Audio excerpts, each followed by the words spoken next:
আমরা মোচড় দেওয়া বল, যাকে ইংরেজিতে টর্ক বলে, তার সঙ্গে কিছুটা পরিচিত। কিন্তু এখনো পর্যন্ত আমরা এই টর্ক, যাকে টাও দিয়ে লেখা হয়, সেই তাদের ক্রস প্রোডাক্ট, এই টর্ক একটি ক্রস প্রোডাক্ট বা এই সেই নিয়ে আমরা আলোচনা করিনি। এখন যে দুটো ভেক্টরের ক্রস প্রোডাক্ট এই টাও, তারা হচ্ছে, প্রথমটি হচ্ছে যে কেন্দ্রবিন্দু, এই ঘোরানোর ব্যাপারে আর কি, একটা কেন্দ্রবিন্দু বা পিভট যাকে বলে, সেখান থেকে যে দূরত্বে একটি বল প্রয়োগ করা হচ্ছে, যে দূরত্বটাকে অনেক সময় মোমেন্ট বাহু বলা হয়, সেই আর, এবং যে বল ঘোরাচ্ছে, যে বস্তুটি পিভট পয়েন্টে আটকে রয়েছে তাকে, সেটা যদি এফ বলি, তাহলে টর্কের আসল সংজ্ঞা হচ্ছে এটি একটি ভেক্টর প্রোডাক্ট বা ক্রস প্রোডাক্ট, এই আর বা মোমেন্ট বাহু ভেক্টর এবং ওই যে বলটি প্রয়োগ করা হচ্ছে ওই মোমেন্ট বাহুর শেষ প্রান্তে, সেই এফ। আমরা আগে দেখেছি যে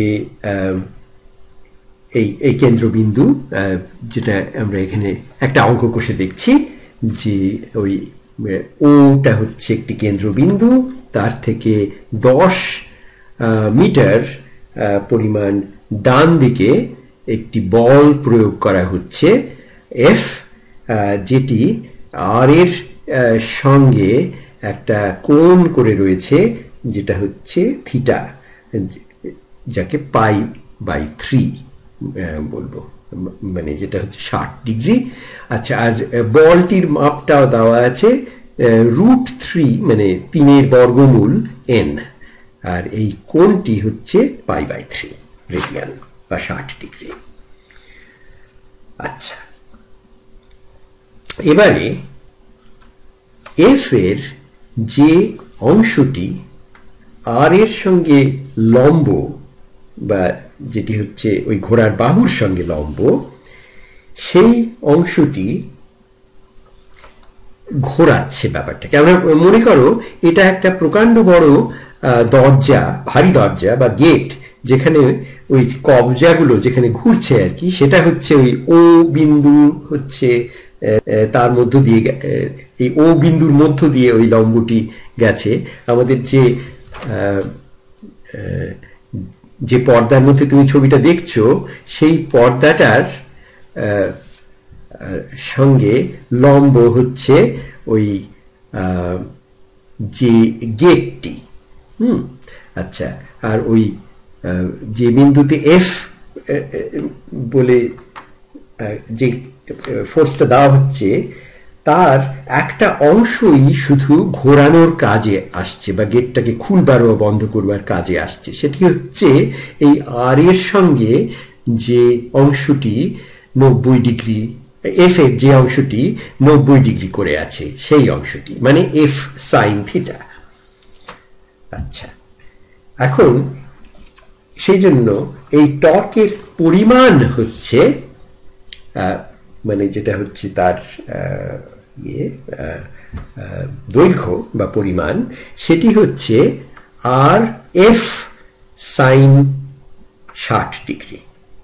আর এর পরিমাণ আর, এফ এর পরিমাণ এফ, মানে যেভাবে লেখা হয় আর কি, আর সাইন 60 ডিগ্রি। আচ্ছা, আর এর পরিমাণ দেওয়া আছে 10, এফ এর পরিমাণ দেওয়া আছে 3 বর্গমূল নিউটন, এবং সাইন 60 ডিগ্রির সাইন হচ্ছে 3 বর্গমূলের অর্ধেক। আচ্ছা, কাজেই এই টর্কের পরিমাণটি হচ্ছে 10 গুণ 3 বর্গমূল, তাকে আবার 3 বর্গমূল দিয়ে গুণ এবং 2 দিয়ে ভাগ, সেটা হচ্ছে 15 নিউটন মিটার। আচ্ছা, কিন্তু এখনো কিন্তু আমরা এই টাওয়ের বা টর্কের সম্পূর্ণ পরিচয় পাইনি, কারণ হচ্ছে এটি আসলে একটি ভেক্টর, এবং এই ভেক্টরটি তাহলে আমাদের জানতে হবে কোন দিকে মুখ করা। এবারে আমাদের সেই যে ডান হাতের নিয়ম কিংবা কর্ক স্ক্রুর নিয়ম বলেছিলাম, দুটোই একই ব্যাপার, সেটা আমরা প্রয়োগ করতে পারি। তাহলে আমরা দেখব যে ওই রাইট হ্যান্ড স্ক্রু নিয়মটা যদি খাটাই, তাহলে এই টাও সমান আর এফ সাইন থিটা। এখন আমি মানে কোনো একটা, হ্যাঁ রাইট, সাইন থিটা, এবং তার সঙ্গে গুণ হচ্ছে ওই এন ইউনিট ভেক্টর, যেটির কথা আগে আলোচনা করছিলাম।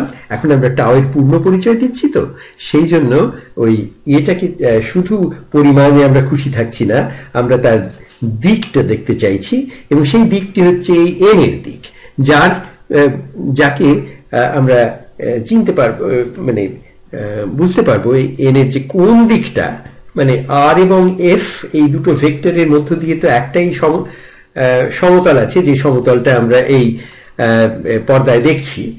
আচ্ছা, তাহলে এই এন এর দুটো দিক সম্ভব, একটা হচ্ছে এই পর্দা থেকে বেরিয়ে তোমার দিকে আসছে, অথবা এই পর্দা থেকে ভেতরে ঢুকে যাচ্ছে। এর দুটোর মধ্যে কোনটি, সেটি ঠিক হবে ওই আমাদের রাইট হ্যান্ড রুল বা ডান হাতের নিয়ম দিয়ে। এবং সেই নিয়মটি যদি আমরা প্রয়োগ করি, তার মানে তোমার তর্জনী হচ্ছে প্রথম ভেক্টরটি আর, এবং মধ্যম আঙুলটি হচ্ছে এফ এর দিকে ফেরানো, আর তাহলে তোমার বুড়ো আঙুলটি যেদিকে দেখাচ্ছে সেদিকেই হচ্ছে টর্ক। আর এই ক্ষেত্রে এটা তোমরা যদি করো, ডান হাতটি বের করে এটা যদি করো, তাহলে দেখবে যে টর্ক হচ্ছে এই যে পর্দাটির যে সমতল, তার থেকে বেরিয়ে তোমার দিকে মুখ করা, এবং সেই জন্যে ওটিকে আঁকতে হবে একটি গোলের মধ্যে একটা বিন্দু দিয়ে, মানে এটি একটি তীরের ফলা যেটি তোমার দিকে মুখ করা। সেই হচ্ছে এই ক্ষেত্রে টর্কের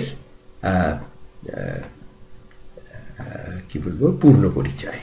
দিকটিও দেখা গেল, এবং আমরা আগেই দেখেছি তার মাপ হচ্ছে 15 নিউটন মিটার, কাজেই আমরা সবটাই জানতে পারলাম। এটা হচ্ছে টর্কের ক্ষেত্রে এই ভেক্টর প্রোডাক্টের, ভেক্টর গুণফলের কিংবা ক্রস প্রোডাক্ট যাকে বলে, তার প্রয়োগ। তো এরকম আরো অনেক ক্ষেত্রে ক্রস প্রোডাক্ট এর দরকার হয়। যেমন আমরা যখন চুম্বক ক্ষেত্র বা ম্যাগনেটিজম পড়ব, তখন কিংবা একটা চুম্বক ক্ষেত্রের মধ্য দিয়ে যখন একটা দ্রুত গতিতে কোনো একটা ইলেকট্রিক চার্জ কণিকা, যার ইলেকট্রিক চার্জ আছে, সে চলেছে, তাহলে তার যে গতি কিভাবে হবে সেগুলো পরিষ্কার বোঝা যায় এই ক্রস প্রোডাক্টের মাধ্যমে। সে কারণেই আমরা এই ক্রস প্রোডাক্ট জিনিসটি ভালো করে দেখে নিলাম, যে এরপরেই আমরা ঢুকবো এই চুম্বকের পরীক্ষা করতে, চুম্বক ব্যাপারটি কি এবং কোথায় কোথায় তার প্রয়োজন। এটা ইলেকট্রোডাইনামিক্সের একটি বিশেষ অঙ্গ, এবং আজকের পার্টিকেল ফিজিক্সের যে প্রকাণ্ড যে সমস্ত কোলাইডার বা অ্যাক্সেলারেটর হয়, তাদের মধ্যেও তাদের এই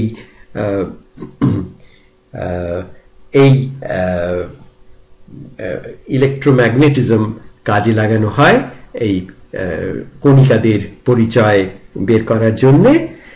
সে কারণেই আমরা এত কথা বললাম, যাতে ভবিষ্যতের ফিজিক্স এর স্টাডি তোমাদের আর একটু পরিষ্কার হয়।